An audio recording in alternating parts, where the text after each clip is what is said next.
नगर के गांव लखा सिंह खेड़ी में फायरिंग की घटना से सनसनी फैल गई। बताया जा रहा है कि 3 युवक जिम करके गाड़ी में बैठकर घर लौट रहे थे और तभी बाइक पर सवार अज्ञात हमलावरों ने उन पर ताबड़तोड़ गोलियां चला दी। इस हमले में 2 युवकों की मौके पर ही मौत हो गई, जबकि तीसरा युवक गंभीर रूप से घायल हो गया। घटना की सूचना मिलते ही पुलिस अधिकारी मौके पर पहुंचे और जांच शुरू कर दी। पुलिस का कहना है कि शुरुआती जांच में ये मामला आपसी रंजिश का लग रहा है। के गांव लखा सिंह खेड़ी में फायरिंग की पूरी घटना हुई। 3 युवकों पर ताबड़तोड़ फायरिंग की गई है। फिलहाल पुलिस ने मामले की जांच शुरू कर दी है और प्रथम दृष्टया इस मामले को आपसी रंजिश का मामला बताया है, जिसमें 2 युवकों की मौत हो गई है और 1 शख्स घायल है।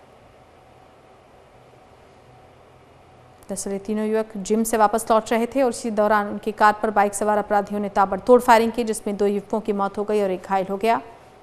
यमुनानगर के गांव लखी सिंह खेड़ा की ये पूरी घटना है। 3 युवकों पर ताबड़तोड़ फायरिंग की गई। इस पूरे घटनाक्रम में 2 युवकों की मौत हो गई और 1 युवक घायल है। फिलहाल पुलिस इस पूरे मामले की जांच कर रही है और प्रथम दृष्टया पुलिस ने कहा है कि आपसी रंजिश की ये पूरी घटना हो सकती है।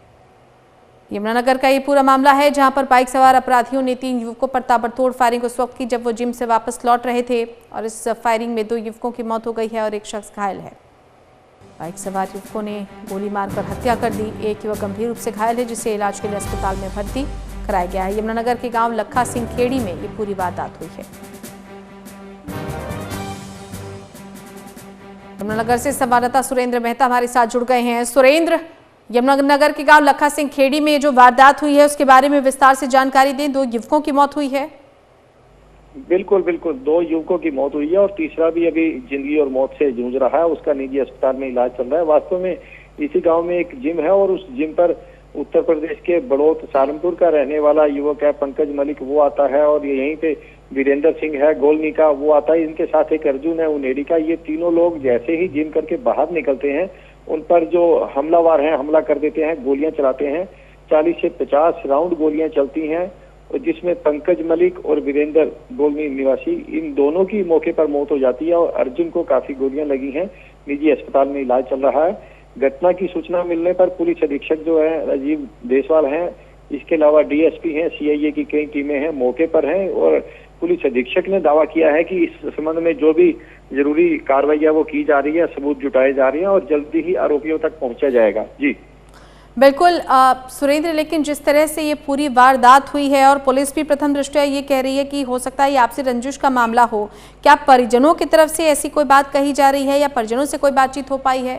किसी पर शक जताया गया है परिजनों की तरफ से? बिल्कुल अभी परिजनों से किसी तरह की कोई बातचीत नहीं है। अभी तो इनकी शिनाख्त हुई है, उसके बाद कोशिश हो रही है बाकी जो युवक है जिसको गोलियां लगी हैं उसको बचाने की, उसका इलाज चल रहा है। लेकिन दूसरी तरफ पुलिस जरूर ये दावा कर रही है क्योंकि मामला स्पेशल टारगेट किया गया था, वहां पर पहले से हमलावर मौजूद थे। जैसे ही यह लोग बाहर निकलते हैं उन पर गोलियां चलाई जाती हैं, टारगेट किया जाता है।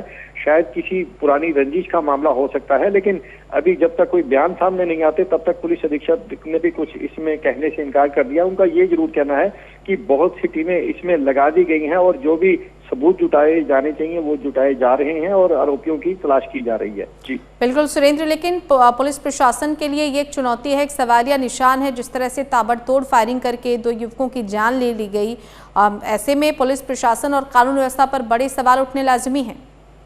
बिल्कुल, इसमें कोई दो राय नहीं कि खेड़ी लखा सिंह जो गांव है उसके बिल्कुल 100 से 150 मीटर की दूरी पर ही पुलिस चौकी है, जहां पुलिस कर्मचारी तैनात रहते हैं और उनको चुनौती देने वाली बात है क्योंकि ये काफी बड़ा गांव है और उस गांव के आसपास काफी आबादी है और उसी के आसपास पुलिस चौकी है। वहां इस तरह की वारदात को अंजाम देना बहुत बड़ी बात है और पुलिस के लिए भी चुनौतीपूर्ण है और पुलिस इस मामले में तय तक जाने का प्रयास कर रही है, कोशिश कर रही है कि कुछ लोग जो भी इसमें शामिल हैं तुरंत उनकी गिरफ्त में आए। लेकिन अभी तक पुलिस सबूत जुटाने में जुटी हुई है और दावा कर रही है कि जल्दी आरोपी गिरफ्तार कर लिए जाएंगे। जी